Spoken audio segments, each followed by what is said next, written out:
Bueno, buenas tardes. El día de hoy, junto con mi compañero Sebastián Guzmán y quien les habla Samuel Chávez, vamos a hacer una exposición sobre el texto La política exterior del trumpismo. El texto está dividido en cuatro partes, por los cuales también hemos dividido la exposición en cuatro puntos, que se los presentaremos a continuación. La idea central del texto, pues, es analizar cómo ha sido el comportamiento de la administración Trump en respecto a política exterior tanto en las actuaciones, decisiones que verdaderamente ha tomado, como los comentarios que ha hecho a través de redes sociales pues de sus partidarios. Ok, iniciamos pues con el primer punto, que este subtítulo se titula A Bottom-up Approach, lo que quiere decir una mirada de abajo hacia arriba. El tema central de este tema es la estrategia de nacional seguridad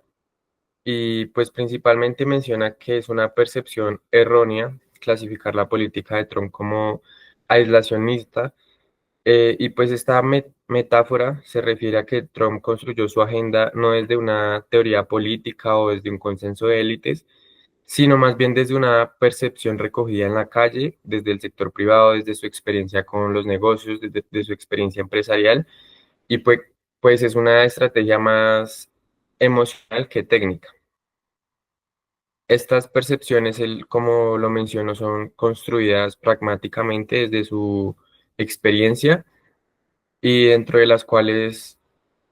sus principales elementos son el endurecimiento comercial, como lo hemos visto con algunas sanciones arancelarias, el rechazo a acuerdos multilaterales, ya que, como mencionaremos más adelante, es como una debilidad que ha presentado Estados Unidos y la prioridad a la seguridad fronteriza. El autor explica que la política exterior de Trump no encaja en otras teorías tradicionales eh, y por lo tanto no encaja en ningún marco. Y pues al igual lo comparan con el expresidente Ronald Reagan, que es clasificado como una política instintiva que prioriza un lenguaje simple y directo, y él valoró la percepción de la disuasión como una herramienta fundamental dentro de su política, tanto de Ronald Reagan como de Trump. Entonces, básicamente eso es lo que menciona este primer subtítulo. Bueno, respecto al segundo punto, que se titula The End of Globalization, que quiere decir el fin de la globalización, lo que el autor prácticamente describe a través del texto es el proceso de una desaceleración y una posible reversión de la globalización que se comienza a gestar desde la crisis financiera del 2009 y que pues por eventos como el COVID-19 se ha intensificado y aún más con la guerra en Ucrania. Señala que aunque el discurso político pues sobre la globalización ganó fuerza con Donald Trump en el 2016, en realidad ya existía en el sector empresarial y movimientos sociales pues diversas tendencias como esta intención de desglobalizar grandes empresas, ¿no? Pues además presenta datos económicos que evidencian disminuciones en el comercio internacional y en relación con el PIB mundial, así como también el impacto que este ha tenido en la seguridad alimenticia mundial. Analiza pues también cómo la política exterior de Trump ha sido marcada por el proteccionismo, como lo hemos visto recientemente con lo de las guerras arancelarias con China y los aranceles que ha impuesto a la mayoría de países del mundo. Y pues se marca más como una reacción a esta tendencia que más como un origen. La globalización está en un proceso de retroceso, según el autor, entonces se da debidas a tensiones geopolíticas, a desigualdades comerciales, a crisis económicas, de suministros, lo que ha llevado a un cambio en la política internacional hacia enfoques más proteccionistas y regionalizados. Bueno, algunos ejemplos de la política exterior de Donald Trump son los que marco aquí adelante, aunque en ese momento no era presidente. Iniciamos con el 2009, con la crisis económica que marcó un punto de inflexión en la percepción pública sobre los costos y los riesgos de la globalización, ¿sí? Además, movimientos de izquierda y derecha en Estados Unidos, como Occupy Wall Street y el Tea Party, comienzan un rechazo al sistema económico global, aunque con motivaciones, pues, diferentes. El comercio internacional creció más rápido que el PIB mundial entre 1989 y 2009, pero desde 2009 esta tendencia empezó a invertirse, ¿sí? Es decir, empezaron a caer como ya no estaban creciendo al mismo nivel. Otras cosas que podemos pues encontrar acá es, por ejemplo, la guerra entre Ucrania y Rusia y las tensiones con China han reforzado la reconfiguración de las cadenas de suministro hacia, pues, como estrategias como el nearshoring y el friendshoring. Además, o sea, quiere decir que se han cambiado las cadenas de distribución, ¿sí? El aumento de los precios de los alimentos, especialmente pues tras la invasión de Rusia en Ucrania, considerando que Ucrania pues se tenía en cuenta como la despensa de trigo del mundo, ha agudizado la inseguridad alimentaria y la desconfianza hacia la globalización. Y además, pues las políticas de Trump como aranceles, barreras comerciales y defensa de la soberanía nacional, pues responden a la percepción de que las reglas del comercio internacional como que han favorecido a potencias autoritarias, ¿sí? Como es el caso, pues, de Rusia durante la invasión. Bueno, el primer pilar, bueno, respecto al texto, además de estos dos puntos iniciales, hay dos pilares base que el autor menciona. El pilar número uno, A Return to Nation State Sovereignty, que es el retorno a la soberanía de los Estados-nación. Bueno, respecto a esto, pues el Estado expone como la doctrina de Trump, es decir, el trumpismo, hace una defensa prioritaria de la soberanía del Estado-nación como fundamento de la política tanto interna como externa, partiendo de referencias históricas como de la Carta de las Naciones Unidas y además, pues como el proceso de la paz de Westfalia. Además, junto con esto, sostiene que la soberanía debe estar por encima de valores universales como derechos humanos, como democracia, y además la política de Trump, incluyendo pues lo que hemos visto bueno, recientemente, no, sino en su primer periodo, la construcción del muro fronterizo con México, se presenta como una medida para proteger la integridad territorial y el Estado de Derecho entre países soberanos, no como un acto divisivo, ¿sí? Que es algo también que se está generando ahorita dentro de Estados Unidos con esta agencia llamada ICE, que es lo que pues hace son como deportaciones masivas, búsqueda de indocumentados, todo eso. Entonces vemos que lo que él busca, a pesar de que las organizaciones internacionales prohíben ese tipo de actos pues velan por la protección de las personas, de los migrantes, él le da mayor importancia a la soberanía de su Estado-nación, ¿sí? También menciona su discurso en Varsovia en el 2017, en este libro, donde conectó la libertad individual con la soberanía nacional, usando el ejemplo de la lucha histórica de Polonia, ¿no? Finalmente, pues argumenta que la creciente demanda de soberanía en Europa, ante amenazas como la migración masiva, la presión de países autoritarios y la invasión rusa de Ucrania, refuerza pues la vigencia de este pilar y la necesidad de alianzas con reparto equitativo de cargas como la OTAN, que es en la OTAN, que es lo que hemos visto, que Trump ha empezado a exigir a los países miembros de la OTAN que aumenten incluso el porcentaje del PIB que ellos están invirtiendo en su gasto de defensa, ¿no? Eh, bueno, como ya lo dije anteriormente,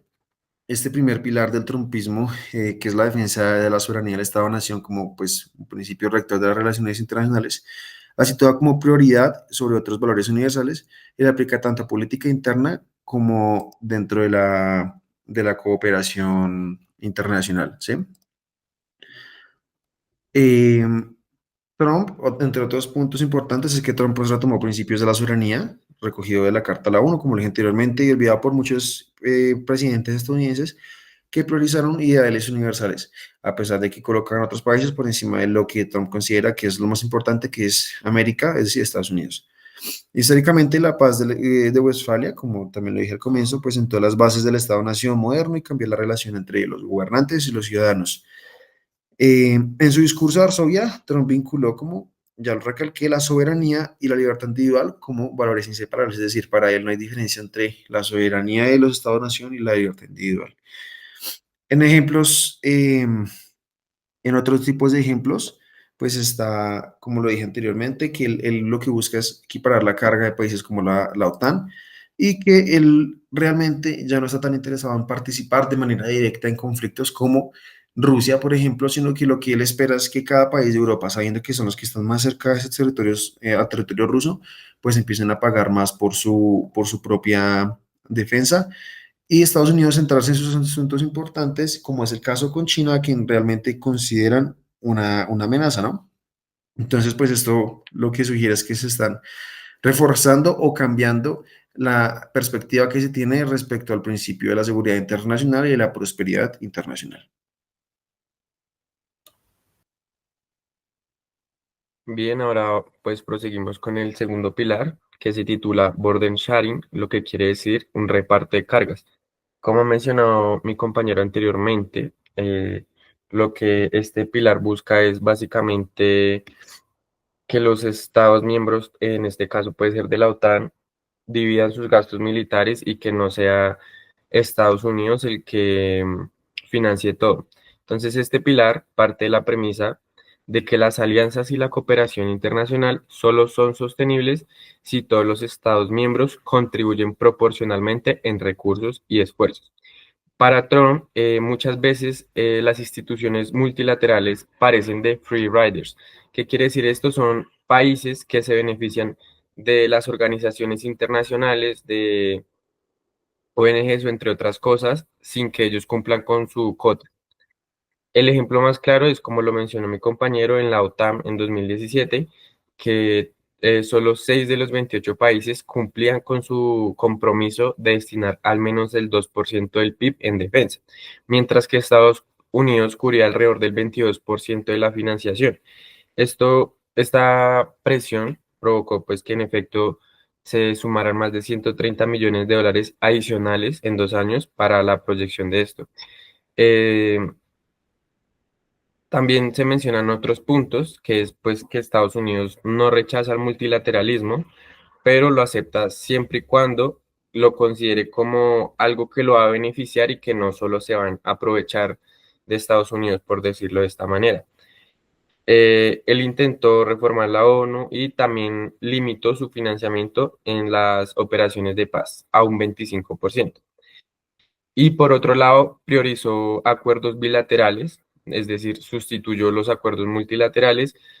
y les dio prioridad a los bilaterales con acuerdos poder hacer como Japón, China, Corea del Sur, lo que beneficia pues directamente a Estados Unidos y no a otros free riders. Y por último, la política migratoria que aplicó el reparto de cargas a la gestión de flujos migratorios, firmando en 2019 acuerdos con Guatemala, Honduras y El Salvador, buscando que estos países asumieran parte de la responsabilidad de tramitar solicitudes de asilo y frenar la migración hacia Estados Unidos. Dentro de la lógica del trompismo, este reparto de cargas no solo es una cuestión de justicia financiera, sino una forma de asegurar que las alianzas se mantuvieran eficientes y no solo se transformaran en dependencia unilateral. Pues cambiarla. Listo, ahora tenemos pues una crítica que construimos con mi compañero y es que dentro de este texto la mayor parte de los casos y anécdotas que se incluyen como Polonia, acuerdos migratorios, aumento de gastos con la OTAN, pues refuerzan la narrativa de eficacia. Sin embargo, las situaciones en las que su política generó crisis diplomáticas, retrocesos o efectos negativos se omiten. Entonces, esta selección parcial de evidencias es un indicio de subjetividad dentro del texto por parte del autor y si bien se identifican principios y estrategias con claridad, omite analizar cómo estas políticas refuerzan la desigualdad estructural dentro de la región de América y agudizan crisis migratorias como lo hemos visto, como en El Salvador, que pues no pueden solventar flujos migratorios con la misma facilidad que Estados Unidos. Bueno, y respecto a la pregunta final de si recomendamos o no recomendamos este artículo, como lo dijo mi compañero, el texto presenta un nivel de subjetividad, entonces si la intención es hacer un proyecto investigativo y recopilar información sobre cómo ha sido verdaderamente el comportamiento sustentado pues en datos del comportamiento de la política exterior del trumpismo, recomendamos el texto, ¿sí? Sin embargo, pues como ya dejamos presente, hacemos algunas críticas porque consideramos que el texto no va más allá, tal vez porque no sea como tal su intención o porque el autor simplemente lo omite respecto a lo que son las desigualdades estructurales y la forma en la que esto está afectando pues a otros países que de manera indirecta pues terminan recibiendo los efectos negativos de este tipo de política exterior. Entonces, en conclusión, el texto pues es subjetivo, es parcial, y si la intención es buscar información, es un buen texto. Entonces, sí lo recomendamos para ese tipo de funciones. Y bueno, eso sería todo por esta exposición. Muchísimas gracias por su atención Muchas gracias. y que esté muy bien.